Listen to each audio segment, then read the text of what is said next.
To Pepita, Libo, Debbie, Lena, Carlos, Lisa, and Marcos's wife, whom I have not met.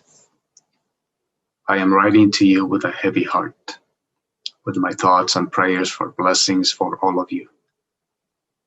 My thoughts have been with you, and I can only hope that these words bring you comfort and holy grace.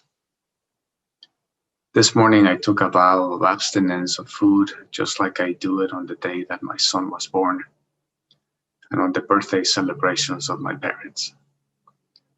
I find spirituality and prayer time easier to find when hunger and physical needs remind me of how human we are.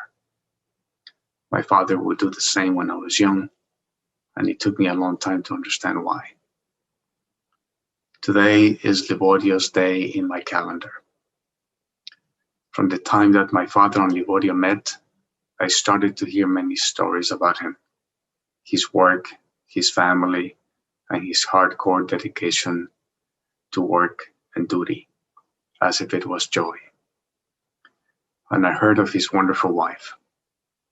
My father was extremely conservative with us, and to hear that he would be sending us to a home in Texas so that we can prepare for college and for life in the United States was at first a daunting proposition.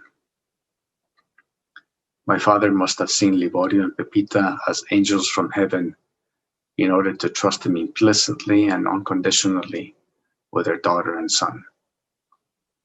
We were young, very attached to family, and yet we knew that in a short time we would be going to study and to live in the United States.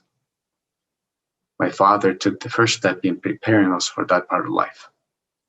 And we found in Liborio and Pepita wonderful mentors who unconditionally opened their home for us to live as if we were part of the Hinojosa family. I find similarities between this story and the hospitality of Lazarus and Martha and Mary. They opened their home to people that they did not know.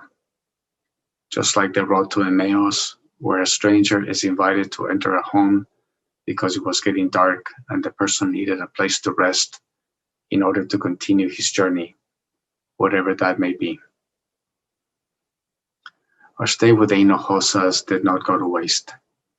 I am glad and happy that Liborio and Pepita have been able to see us develop into people of use to society and contributors to the ideas of country, prosperity, and personal honor and values here in the United States.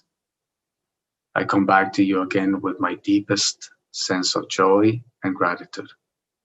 It feels as if I had gained brothers and sisters for life because you taught us the way of the land, on customs, on sports, and on the great roads of Texas, and on visits to college counselors, and on advice that I have used along the road of life, and continue to do that.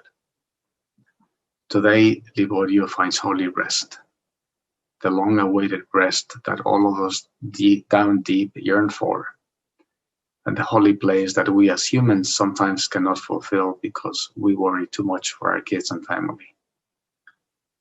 He is at rest and peace because now all of his wishes and prayers and petitions are executed by the hands of God and on the angels in heaven. If you find someone along the way that solves a problem for you, I would submit that it would be an angel sent by the Holy Father on behalf of Liborio. He is at peace. He is in a glorious state, a state of grace where mercy and love come together and where we find in people only the good things, and we bypass the hurts and obstacles of life to become more wholesome and more like angels. St. Ignatius of Loyola talks about principle and foundation. It is the concept whereby we, after we live a life of goals and accomplishments and worth, we let go of those attachments in order to be open to the will of God and accept health or sickness, price of comfort or homelessness, well-being or instability, riches or poor, all in the same way and with joy, because we offer what we have and what we're here for the greater glory of God. They call it ad majorem Dei gloriam. Father Richard Rohr talks about this as if our original life had been in order, then turned our lives into disorder, and then learn again to put it in reorder.